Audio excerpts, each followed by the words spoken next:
Assalamualaikum warahmatullahi wabarakatuh. Bismillahirrahmanirrahim. Alhamdulillahirabbil alamin. Wa bihi nasta'inu ala umuri dunya waddin. Allahumma shalli wa sallim wa barik ala sayyidina wa maulana Muhammad. Asyhadu an la ilaha illallah wa asyhadu anna Muhammadur Rasulullah. Amma ba'du. Kisah dua malaikat yang membelah dada Nabi saat balita. Sebagaimana sudah menjadi adat kaum bangsawan Arab di Mekah, jika memiliki bayi, maka akan dicarikan orang yang menyusui bayi itu. Biasanya perempuan yang menyusui itu dari keluarga Sa'ad atau kabilah As-Sa'diyah. Kala itu Siti Aminah masih menunggu akan menyerahkan anaknya itu kepada salah seorang keluarga Sa'ad. Muhammad Hussein Haikal dalam sejarah hidup Muhammad menulis pada hari ke-8 sesudah dilahirkan, bayi anak bangsawan Mekah itu dikirim ke pedalaman dan baru kembali pulang ke kota sesudah ia berumur 8 atau 10 tahun. Di kalangan kabilah-kabilah pedalaman yang terkenal dalam menyusukan ini, diantaranya ialah kabilah Banu Sa'ad.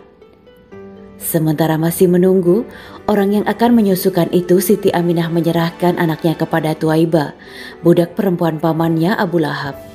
Selama beberapa waktu ia disusukan, seperti Hamzah yang juga kemudian disusukannya. Jadi mereka adalah saudara susuan. Halimah bin Abi Duaib. Akhirnya datang juga wanita-wanita keluarga Sa'ad yang menyusukan itu ke Mekah. Mereka mencari bayi yang akan mereka susukan. Akan tetapi, mereka menghindari anak-anak yatim. Karena dari anak-anak yatim sedikit sekali yang dapat mereka harapkan. Oleh karena itu di antara mereka itu tidak ada yang mau mendatangi bayi Siti Aminah.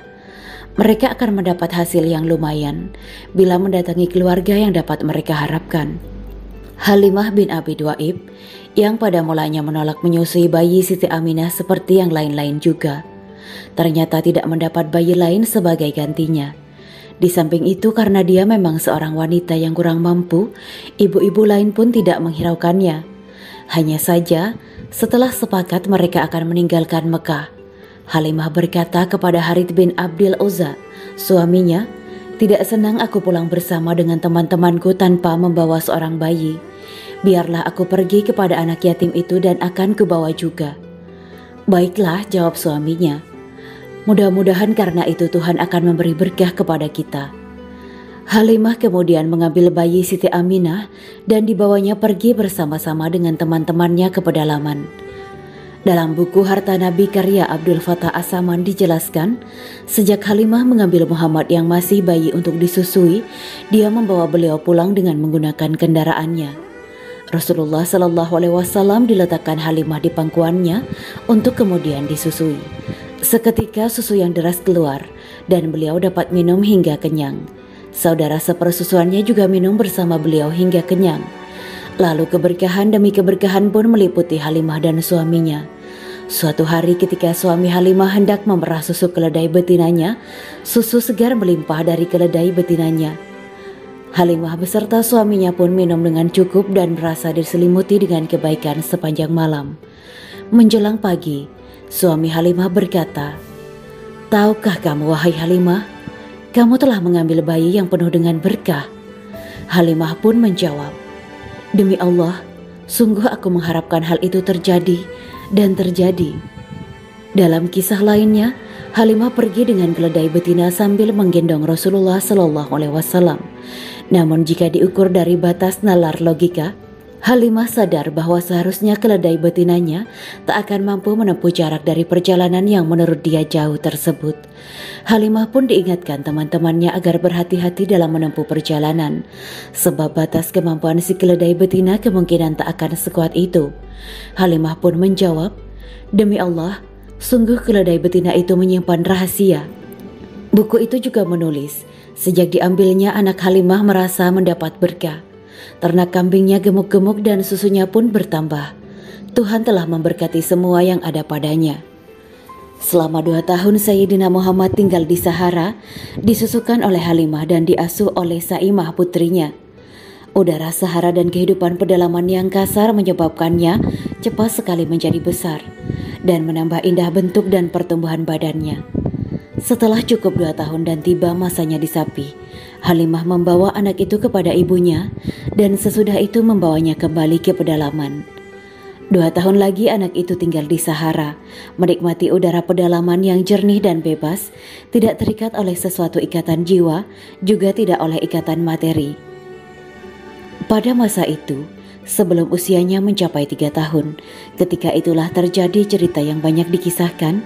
Tatkala Sayyidina Muhammad sedang menggembalakan kambing milik keluarga Halimah, tiba-tiba beliau didatangi 2 malaikat, lalu keduanya membelah dada beliau dan mengeluarkan bagian yang kotor dari hatinya. Peristiwa ini dijelaskan oleh Anas bin Malik dalam hadis sahih yang diriwayatkan Imam Muslim. Juga telah dijelaskan sendiri oleh Rasulullah SAW dalam sebuah hadis. Beliau SAW bersabda, "Ketika aku sedang berada di belakang rumah bersama saudaraku, saudara angkat menggembalakan anak kambing. Tiba-tiba aku didatangi 2 orang lelaki. Mereka mengenakan baju putih dengan membawa baskom yang terbuat dari emas penuh dengan es. Kedua orang itu menangkapku, lalu membedah perutku. Keduanya mengeluarkan hatiku dan membedahnya. Lalu mereka mengeluarkan gumpalan hitam darinya dan membuangnya. Kemudian keduanya membersihkan dan menyucikan hatiku dengan air itu sampai bersih." Dalam sebuah hadis yang diriwayatkan oleh Imam Ahmad disebutkan, keduanya lalu bersegera mendekati dan memegangiku. Kemudian aku ditelentangkan, kemudian membedah perutku. Kedua malaikat itu mengeluarkan hati dari tempatnya dan membedahnya. Selanjutnya mereka mengeluarkan 2 gumpalan darah hitam darinya. Kisah pembedahan dada ini diriwayatkan Imam Muslim dalam kitab sahihnya.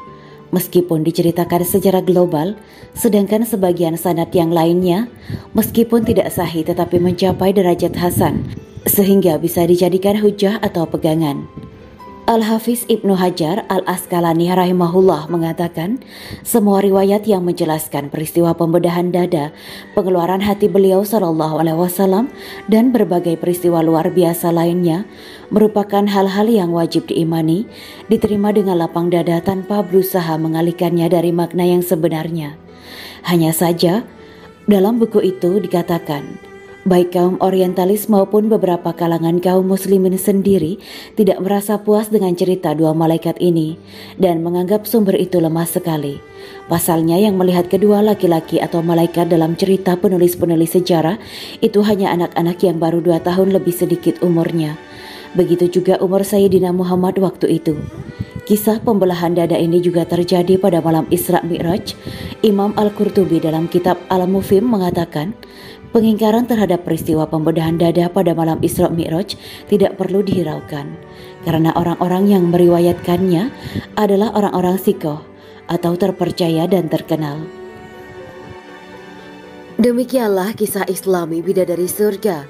Simak terus channel ini untuk kisah Islami menarik lainnya. Terima kasih para sahabat Bidadari Surga yang dirahmati Allah.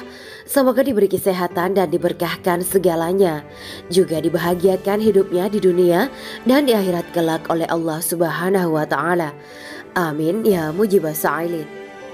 Wa akhiran, wabillahi taufiq wal hidayah. Wassalamualaikum warahmatullahi wabarakatuh.